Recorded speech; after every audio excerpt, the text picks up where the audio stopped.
Assalamualaikum dan salam sejahtera. Saya Siti Nobatrisya binti Muhammad Zuki, pelajar ISMP Reka Bentuk dan Teknologi dengan nombor matrik di 202121011411.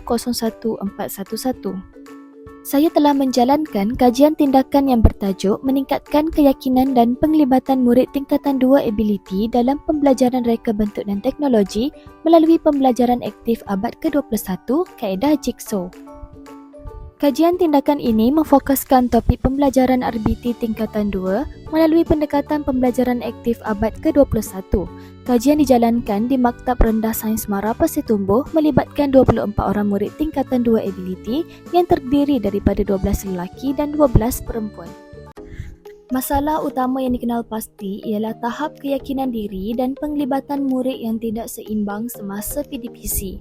Semasa aktiviti perbincangan berkumpulan, hanya beberapa murid yang kerap bersuara, memberi pandangan dan membentang.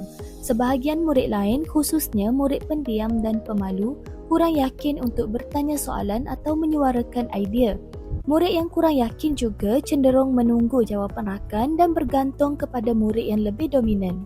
Dari segi konteks bilik darjah, situasi ini berlaku ketika PDPC RBT memerlukan murid berbincang, berkongsi idea dan menerangkan maklumat. Keadaan tersebut menghadkan peluang murid untuk membina kemahiran komunikasi dan keyakinan secara menyeluruh. Oleh itu, kajian tindakan ini dilaksanakan bagi mencari pendekatan PDPC yang lebih berstruktur untuk melibatkan semua murid secara aktif. Kajian tindakan ini dilaksanakan melalui 4 langkah utama iaitu rancang, laksana, perhati dan refleksi. Pertama, langkah rancang. Saya mengenal pasti masalah keyakinan dan penglibatan murid yang tidak seimbang semasa PDPC RBT. Seterusnya, saya menetapkan objektif kajian merancang aktiviti pembelajaran aktif menggunakan kaedah Jigsaw serta menyediakan instrumen pemerhatian iaitu senarai semak pra dan pasca bagi menilai 3 aspek iaitu keyakinan diri, penglibatan murid dan kemahiran komunikasi. Kedua, langkah laksana. Saya melaksanakan kaedah Jigsaw dalam PDPC dengan membahagikan murid kepada kumpulan rumah dan seterusnya kepada kumpulan pakar. Murid dalam kumpulan pakar menguasai bahagian tugasan masing-masing, kemudian kembali ke kumpulan rumah untuk menerangkan dan berkongsi maklumat kepada rakan. Sepanjang aktiviti saya memantau dan membimbing murid supaya semua terlibat serta berani bersuara. Ketiga, langkah perhati. Semasa aktiviti dijalankan, saya merekod pemerhatian secara berstruktur menggunakan senarai semak skala 1 hingga 4. Saya juga mengambil bukti sokongan seperti rakaman video dan gambar aktiviti tentang tingkah laku serta respons murid semasa perbincangan dan pembentangan. Keempat, langkah refleksi. Saya membandingkan data pra dan pasca untuk menilai perubahan murid selepas kaedah Jigsaw dilaksanakan. Saya juga membuat refleksi terhadap keberkesanan PDPC, mengenal pasti kekuatan intervensi dan mencatat penambahbaikan yang boleh dibuat untuk pelaksanaan seterusnya.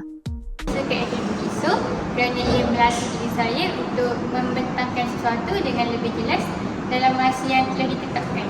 Dengan aktiviti Jigsaw ni, ia dapat menyakitkan semangat saya dan membinakan mental saya bila saya belajar. Melalui aktiviti Jigsaw ini, saya dapat menambahkan kepercayaan diri saya. Selain itu, saya juga dapat memahami dengan lebih dalam perkara yang telah saya pelajari. Saya suka aktiviti Jigsaw ni sebab dia memerlukan saya untuk menyumbangkan idea saya tersendiri kepada orang lain. Dia juga memerlukan saya untuk membentangkan idea. Aktiviti ini dapat menambah keyakinan saya apabila bercakap di depan khalayak orang ramai. Seterusnya ialah dapatan kajian berdasarkan perbandingan data pra dan pasca selepas pelaksanaan kaedah Jigsaw. Bagi keyakinan diri, graf menunjukkan peratus murid yang berada pada tahap tinggi meningkat dengan jelas daripada 25% semasa pra kepada 75% selepas intervensi. Peningkatan ini menggambarkan bahawa lebih ramai murid menunjukkan keyakinan yang lebih tinggi untuk terlibat dalam pembelajaran termasuk bersedia bersuara dan menyampaikan maklumat semasa aktiviti dijalankan. Bagi penglibatan murid dalam PDPC, sebelum intervensi hanya 41.7% murid berada pada tahap tinggi. Namun, selepas intervensi, 100% murid mencapai tahap penglibatan tinggi, menunjukkan semua murid terlibat secara aktif dalam perbincangan, menyumbang idea dan melaksanakan tugasan kumpulan. Bagi kemahiran komunikasi, tahap tinggi meningkat daripada 50% semasa pra kepada 95.8% selepas intervensi, menunjukkan murid lebih jelas bercakap, lebih kerap berinteraksi dengan rakan dan lebih yakin memberi respon apabila ditanya. Daripada refleksi saya sebagai guru, kaedah jigsaw membantu mengurangkan dominasi murid tertentu kerana setiap murid mempunyai peranan dan perlu menyampaikan maklumat kepada kumpulan asal. Murid yang pendiam dan pemalu menjadi lebih yakin kerana mereka bermula dalam kumpulan kecil sebelum berkongsi dalam kumpulan asal. Selain itu, suasana PDPC menjadi lebih fokus dan aktif serta tingkah laku pasif seperti menunggu jawapan rakan dapat dikurangkan. Walau bagaimanapun, kaedah ini memerlukan pengurusan masa yang baik dan bimbingan komunikasi yang berterusan untuk murid yang masih memerlukan sokongan.